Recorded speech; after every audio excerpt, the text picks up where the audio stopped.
Hello and welcome into this week's ARCA Menards Series Rewind show right here on Racing News Now. As always, I'm your host, Garth Allen. Thank you once again for joining me today.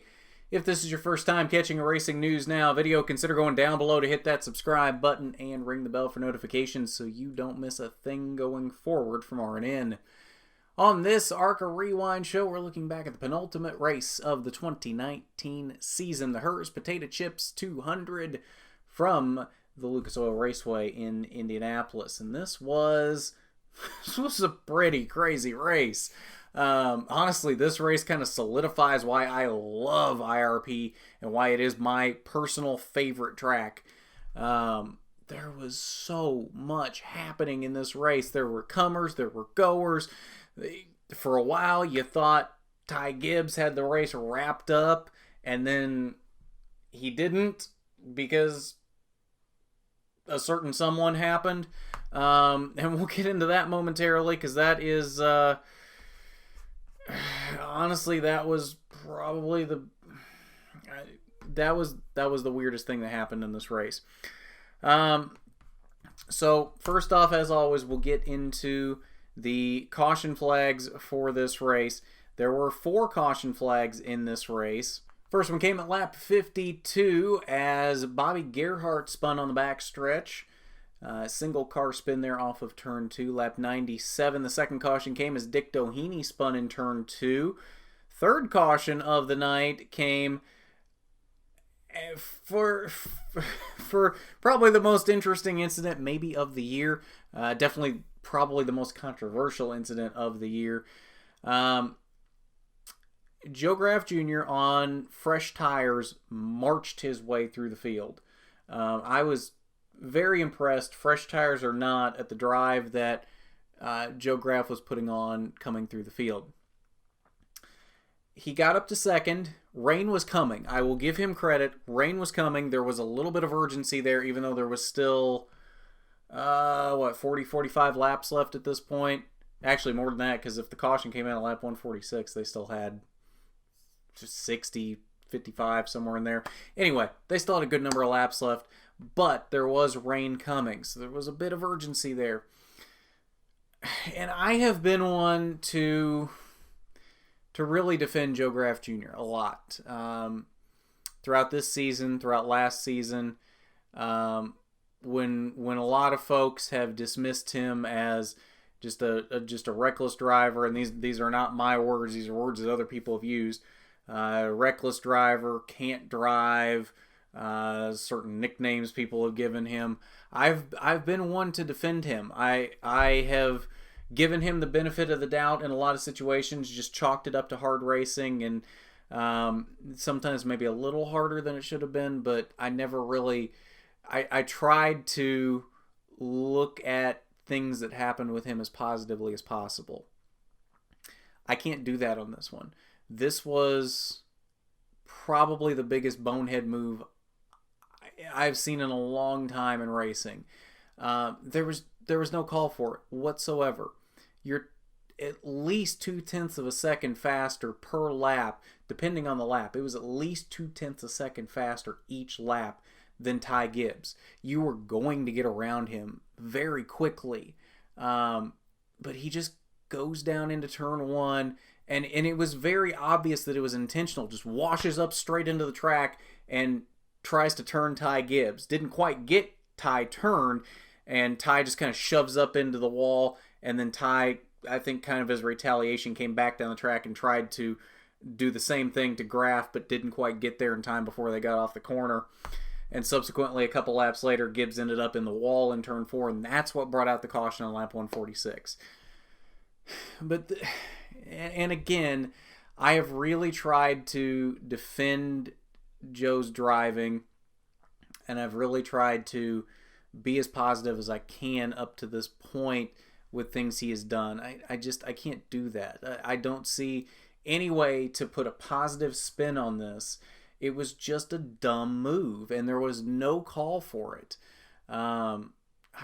I don't understand the thought process there. Yes, rain was coming. I do see where there was some urgency there. But if you didn't get him in that corner, he was 100% going to get him within the next lap. He was on his bumper and 0.2 of a second faster. There was no way he wasn't going to get him cleanly in the next lap or so. But instead, he just decides to drive down into 1 and 2 and basically ruin the fastest car in the field. And it's just, I hate to see things like that, because I really believe that Graf has driving talent. I know I'm going to get a lot of people laughing about that, because there's a lot of people that don't believe that. I truly believe that he's got talent and can make a career for himself. Do I see him necessarily as being the next Jimmy Johnson? No, I don't think so, but I could see him having a fairly successful career in NASCAR. But he's got to clean up that driving like that. The one race he's won in ARCA so far was through incidents like that were honestly probably more aggressive than that. It's just, that's got to get cleaned up. There is no call for that whatsoever.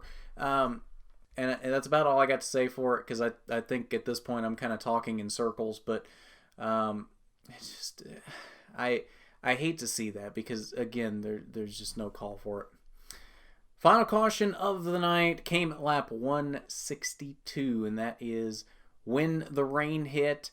We had a very good battle for the lead going at that point, and unfortunately, we weren't really able to get the battle to the finish that I think we should have had at this point. But we did have a good battle right before the rain came. Christian Eckes trying to hold off his teammate Chandler Smith, trying to go 2 in a row at Lucas Oil Raceway. Remember, he dominated this race last year. Unfortunately, was not able to hold on for the win, and his teammate Chandler Smith comes home with his 5th victory of 2019. A very impressive victory. I think Chandler probably had the second best car on the night, and even he admitted that in the post-race interview, that he really probably had the second best car to Ty Gibbs. That 18 car was just so fast tonight that there was no way anybody was going to catch him if the Joe Graf incident had not happened. Unfortunately, that did happen, and that set up a pretty good finish for us. We got a really good battle between Chandler Smith and Christian Eckes that I don't think we would have gotten had the Ty Gibbs Joe Graf incident not happened.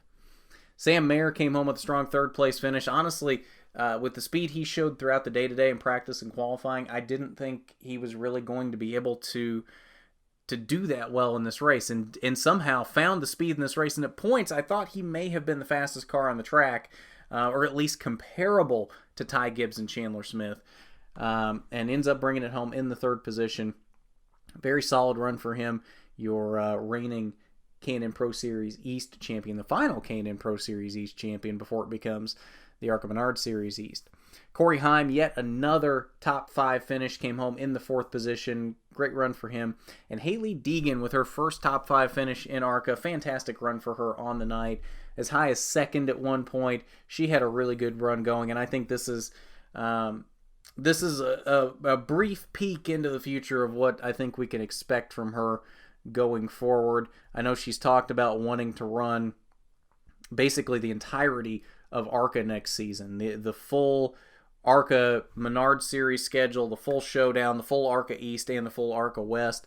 I don't know if that's actually going to happen yet. I'm not 100% sure what her plans are at this point for next year, what she's got signed. But I know she said she'd like to do that, and I think we've got a brief look into what we might be seeing from her next year.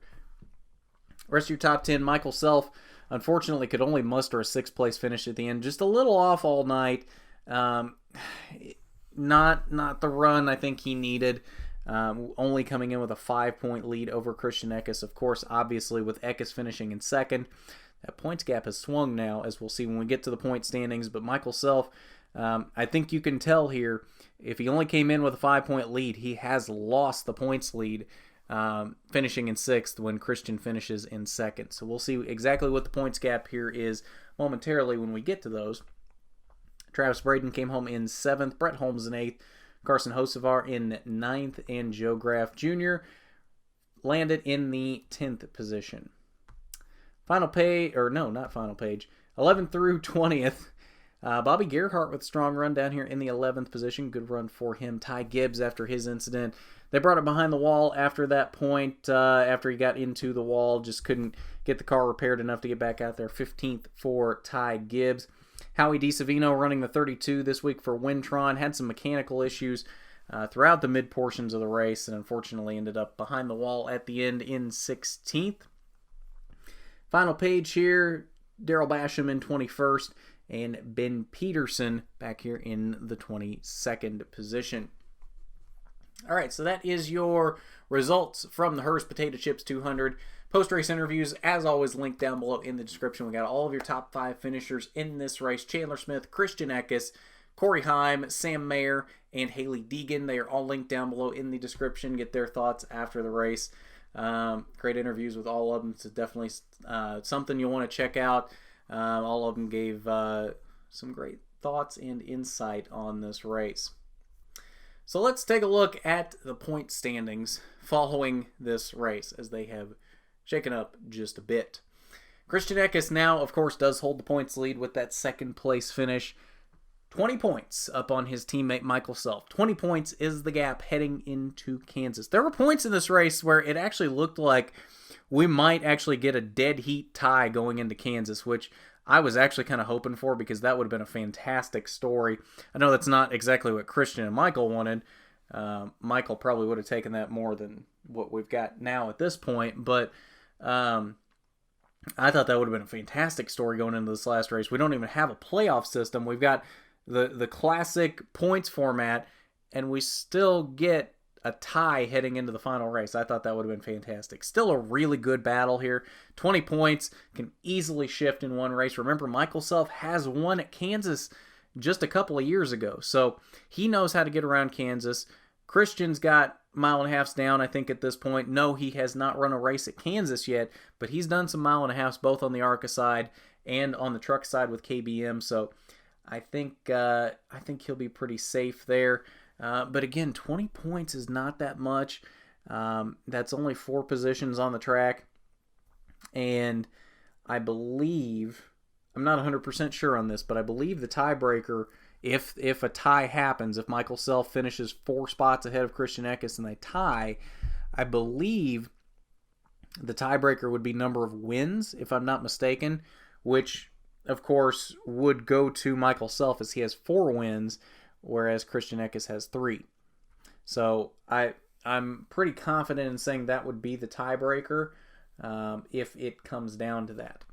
Brett Holmes, I think, is out of it at this point. I don't know that he's officially out of it, but pretty much out of it after that 9th place finish. Currently 140 points back on Eckes. That I don't see any way possible for Brett Holmes to win this championship unless Eckes and Self just don't show up to Kansas, so they wouldn't get the bonus points for being in all of the last 5 races of the season. I think that would be the only way Brett Holmes would win this championship, and of course, again, unless something strange happens, of course, Eckes and Self will both be at Kansas. So, very, very, very slim chances for Brett Holmes at this point. Might as well be non-existent, but still a good season for Brett Holmes. 3rd in points, best points finish he's going to have in his career, definitely up to this point. He's never finished, I don't think he's ever finished top 5 in points, so this has been a fantastic season for Brett Holmes, championship or not, and definitely something he can be proud of. Same thing for Travis Braden here in 4th. Definitely at this point mathematically eliminated from the championship, sitting back here 235 points back. Not going to make that up in one race at Kansas, but still a great season for Travis Braden, and something he and that whole RFMS team can hang their hats on, and definitely something they can be proud of. And then your other full-time competitor here in 5th, Joe Graf Jr., sitting back here, what are we looking at here? 385 points back, so definitely a good margin here, and I don't even think he's close enough that he could challenge Travis Braden in this race, so pretty solidly 5th place finish in points for Joe Graf Jr. But that is your point standings following the ARCA Menards Series at Lucas Oil Raceway with one race remaining in the 2019 season. We have a 20-point gap. Heading into the final race, Christian Eckes holds 20 points over his teammate Michael Suff, and it is going to be a good one in Kansas. This is far from over. As we said, Michael Suff has won at Kansas in the past. Eckes has mile and a half figured out at this point, even if he hasn't won at one. I think we've got ourselves a really good championship battle at this point, something we can definitely look forward to here in a couple weeks at Kansas. Cup Rewind coming up tomorrow here on RNN. Just don't have time to do an Xfinity Rewind tonight. It's already late as it is, but there will be a Cup Rewind going up tomorrow evening for their race in Dover, their playoff race from there, recapping that. So should be a good time there. And so if you haven't done it already, you need to go down below, hit that subscribe button, ring the bell for notifications so you don't miss a thing going forward from RNN. While you're down there, why don't you hit that big thumbs up button if you like the video. It is much appreciated when you do. But at that, this has been the ARCA Menards Series Rewind Show. I'm Garth Allen for Racing News Now.